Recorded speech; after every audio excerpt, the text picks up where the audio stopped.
കാരണം ചില കാര്യങ്ങൾ അപ്പാപ്പ തന്നെ കുട്ടിന് വീരുന്ന മാതിരി അപ്പം തന്നെ ഇട്ട് പോകണം. അപ്പോഴാണ് പിന്നെ സാറ് ഒരു ട്രെയിനിങ് ക്ലാസ്സിൽ ഒരു കഥ പറഞ്ഞു. അത് ചിരിച്ചിരിച്ച് വയ്യാണ്ടായി.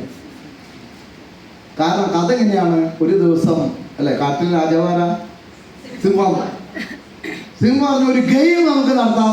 ഗെയിം നടത്താൻ പോവാണ്. ആ ഗെയിമിൽ പങ്കെടുക്കാത്തവരും ഞാൻ പറയുന്നതിനനുസരിച്ച് പങ്കെടുക്കാത്തവരെയും കൊന്നു കളയും, അല്ലെങ്കിൽ പിടിച്ചു തിന്നും. അതല്ലെങ്കിൽ നിങ്ങൾ പങ്കെടുക്കണം. ആ അതിൽ ഗെയിമിൽ വിജയിക്കും വേണം. അപ്പോൾ അവിടെ ആമയുണ്ട്, കുറുക്കനുണ്ട്, കടുവയുണ്ട്, സകല സാധനങ്ങളുണ്ട്, എല്ലാവരും ഉണ്ട്. എല്ലാവരും പിടിച്ചു ചേർത്തിക്ക. എന്താണ് ടാർഗറ്റ്, എന്താണ് ഗെയിം? നിങ്ങൾ തമാശ പറഞ്ഞ് ഒരു മിനിറ്റ് സമയമുണ്ട് ഓരോരുത്തർക്കും തമാശ പറയാം. ഈ തമാശ പറഞ്ഞ് വേറെ ആരും ചിരിച്ചിട്ട് കാര്യമില്ല, ആമയെ ചിരിപ്പിക്കണം. ആമ ചിരിച്ചാൽ നിങ്ങൾ രക്ഷപ്പെട്ടു. തയ്യാറാണോ വെച്ചു? തയ്യാറല്ലാന്ന് പറയാൻ പറ്റുമോ? രാജാവല്ലേ പറയുന്നത്. എല്ലാവരും പറഞ്ഞു ഞാൻ തയ്യാറാ.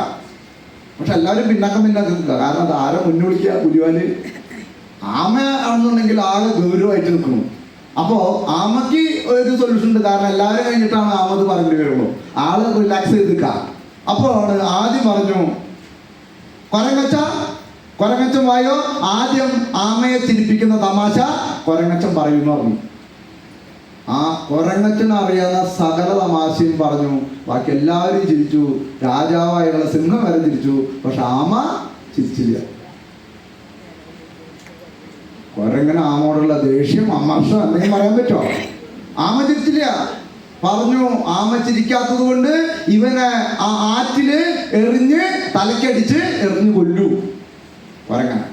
കൊരങ്ങന്റെ കാര്യം തീരുമാനമായി. അടുത്തത് മൊയില് വന്നു. മൊയിലും തമാശ പറഞ്ഞു. ബാക്കി സകല ആളുകളും ചിരിച്ചു. ആമ ചിരിച്ചില്ല.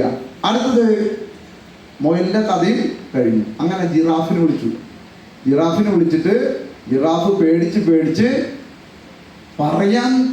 പറഞ്ഞില്ല. ആകെ ഒന്ന് കാര്യങ്ങളൊന്ന് ആ കഥയുടെ തുടക്കം തന്നെ പറഞ്ഞു വരുമ്പോഴേക്കും നോക്കിയപ്പോ ആമ കെടുന്ന് മറഞ്ഞ് തിരിഞ്ഞ് ചിരിച്ച് ആകെ പൊട്ടിയൊക്കെ പറഞ്ഞിട്ട് ആമ ചിരിക്കുന്നു. അപ്പൊ എല്ലാവരും പറഞ്ഞു ഓ ജിറാഫ് രക്ഷപ്പെട്ടു. എല്ലാവരും ചിരിച്ചു ഇത് കണ്ടിട്ട്. അപ്പോഴാണ് ആമ പറയുന്നത് ആ കൊരങ്ങച്ചന്റെ ഒരു തമാശയില്ല. എന്താ കാരണം? കൊരങ്ങന്റെ ജീവനും പോയി, എന്തിന്റെ മൊയിലിന്റെ ജീവനും പോയി. പക്ഷെ ഓടി ആൾക്ക് ഇപ്പോഴാണ് അത് എത്തിയിട്ടുള്ളൂ. രണ്ട് കാര്യങ്ങൾ. അപ്പൊ അതുപോലെ ഇവിടെ ചില കാര്യങ്ങൾ പറയുമ്പോൾ ചില ആളുകൾ അവസാനമാണ് കൈയടിക്കുക. കാരണം എത്തുമ്പത്തിന് സമയമെടുക്കുക. അപ്പൊ ആർസി മതന്മാരെയാണ് ആർസിയും 1 ക്ലാസ്സിലോ 2 ക്ലാസ്സിലോ 3 ക്ലാസ്സിലോ ഒന്നും ചിലപ്പോൾ മനസ്സിലാവില്ല. പക്ഷെ നമ്മൾ ശ്രദ്ധയോടുകൂടി ഇരിക്കണം എന്ന് പറയുന്നതിന്റെ കാരണം